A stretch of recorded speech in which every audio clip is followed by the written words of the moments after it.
That is again, you see, actually, all these things cannot be disclosed. Why? The reason I tell you. Christ said that he was the Son of God, and he said he was the path and he was the gate. He was, what he said was absolute truth for me and for all the surgeries. But before that, if I say something, I don't want to get crucified. So once you get your realization, you will know who is Sri Kalaki, you will know who is who, what I am, everything you will know. But first of all, you get your realization is a better idea. Coming incarnation is the Kalaki as they call it. Kalaki is the one which means Nishit Kalang, means the one which is blemishless. There is no blemish on that person. You cannot put a blemish on him. If you try to do it, he will be destroyed. But this one is going to come just to let last sorting out. You won't have anybody to persuade you, to tell you that get your realization. Nothing of the kind. You see, he will just come as we have after the whole harvest is done, then the last cutting. He's just coming for that. He's not going to talk to you. He's not going to listen to you. Nothing to you. The time from this to that is short. So you better get yourself in the proper shape. And don't ask for his coming just now, because it would be very hasty. Just now, let all of you be there in the boat properly settled down. Let us go on to the other side and then let him come. Because he is coming with 11 powers, which is known as Ekadasha Rudra. They are all placed here in the head of the primordial being, and he will be manifesting all these in such a tremendous manner that you would not know how people will be destroyed. And the destruction will be of the worst type that you have ever seen. So that's why try to mature, become the fruits, and be in the kingdom of God.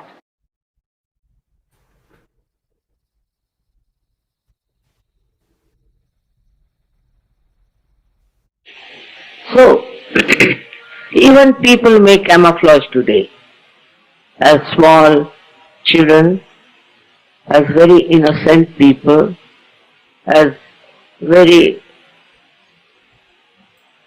holy gurus. This destruction has already started and is going with a full speed, I think, all over. Through so many things that are happening, we have got hurricane, storms, earthquakes, many accidents, and so many destructive things are working out, which are the outcome of Kalaki incarnation.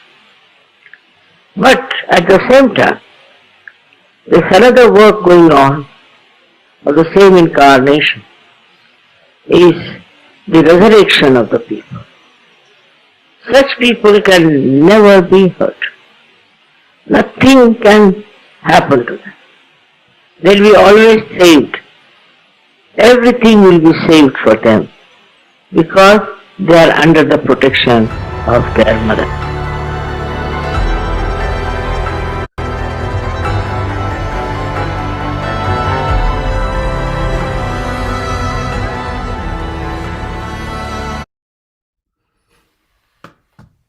Okay. So let's just sit quietly.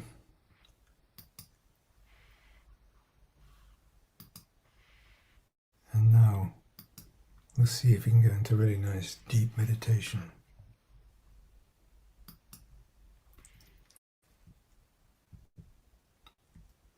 Which means we do nothing. We empty our minds, we let ourselves stay still.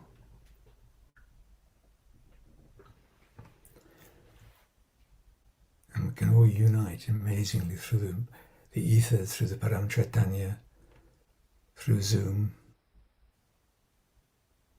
Keep all our attention on the Sahasrara, and they will unite.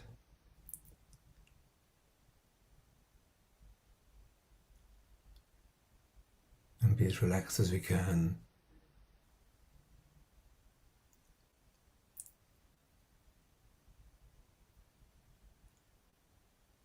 For a few precious moments.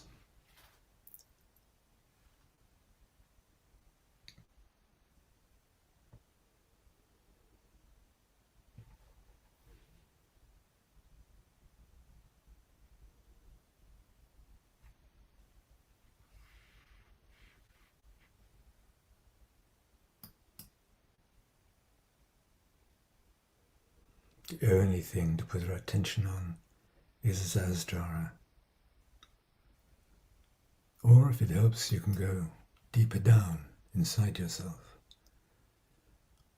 Wherever you feel drawn to put your attention.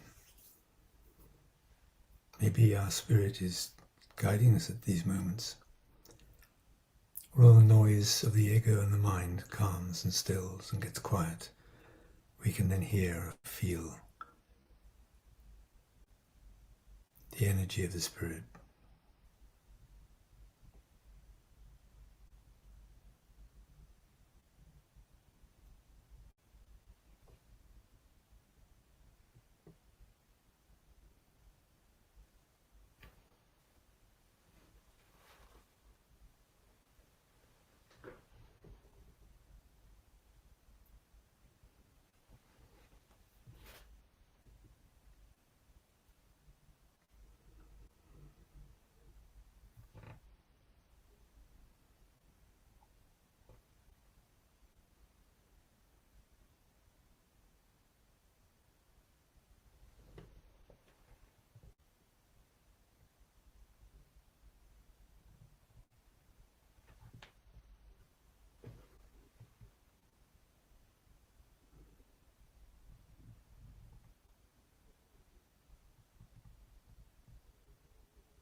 Again, let's all check, where is our attention? Is it still in Sahasrara?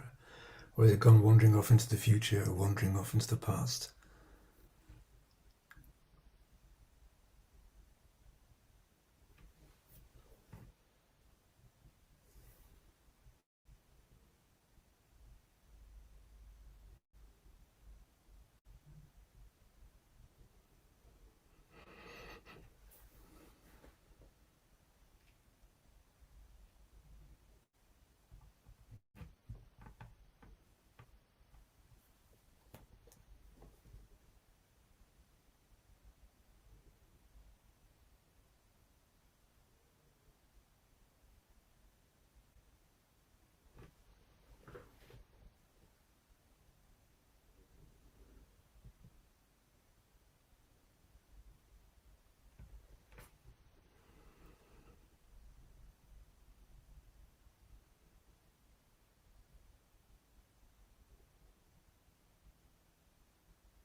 Okay, let's just check where where our attention is, because it really does not like to be still. It does not like to be doing nothing.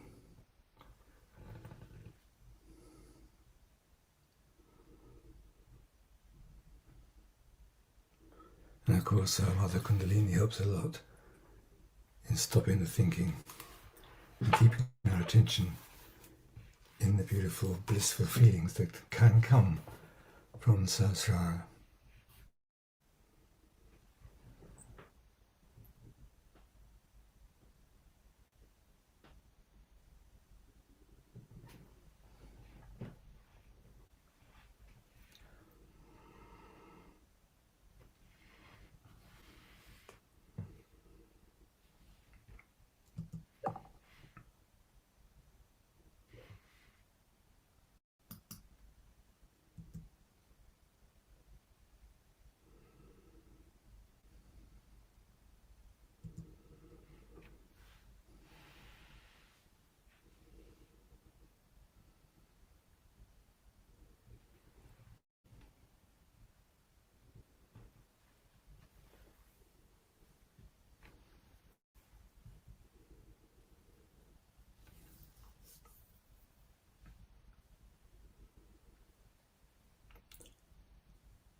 So at the same time as we go deeper and deeper, we're also going higher and higher. Like rockets leaving the Earth, we have to go leave the atmosphere of our thoughts and our daily lives and our identifications and our conditionings, and get up into that space, that silent space.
And if the thoughts still persist, we can just say, no, not this, not this. I am not these thoughts. I am not this body. I am not my feelings, my conditionings. I am the awareness of them. I am the spirit. My true self, my higher self, whatever else we want to call it.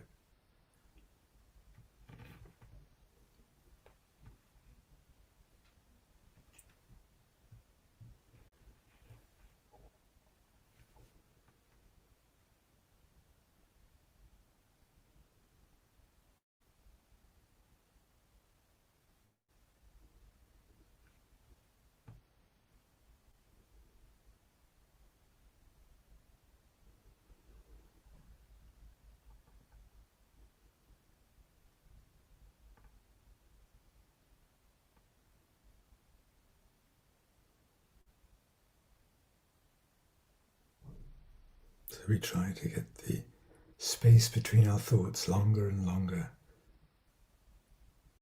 As one fades away and the other one starts, there's that space.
So to bring the evening to an end, it's nice to hear the three great mantras. And usually we sing them or put them to music. But tonight, I feel that singing them can get a bit too conditioned, a bit too mechanical. So I'm going to say the mantra as it was originally written down to be spoken, and then it became a song. And of course, you can say it with me or do whatever you want, or just sit quietly. So, Om Tvameva Sakshat Shri Mahalakshmi Mahasaraswati Mahakali Trigunatnika Kundalini Sakshat Shri Adishakti Mataji Shri Nirmala Devi Namo Namaha. Om Tvameva Sakshat Shri Kalki Sakshat Shri Adishakti Mataji Shri Nirmala Devi Namo Namaha. Om Tvameva Sakshat Shri Kalki Sakshat Shri Sahasrara Swamini Moksha Pradayini Mataji Shri Nirmala Devi Namo Namaha.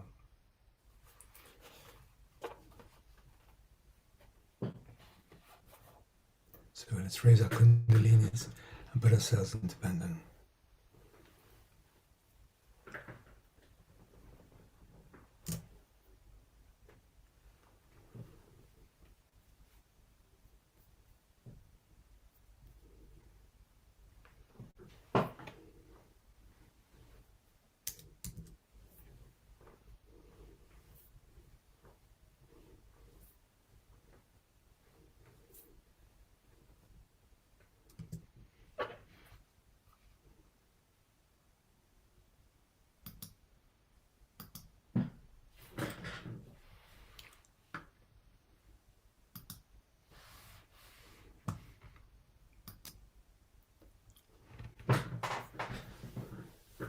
So we have come to the end of the evening. Thank you for joining me. I hope you can all benefit from these periods of silence that are, I think, very important during the day. I mean, during our lives, and become real meditation. So I wish you all a very good night, Jai Shri Mataji, and wonderful lives. So, farewell.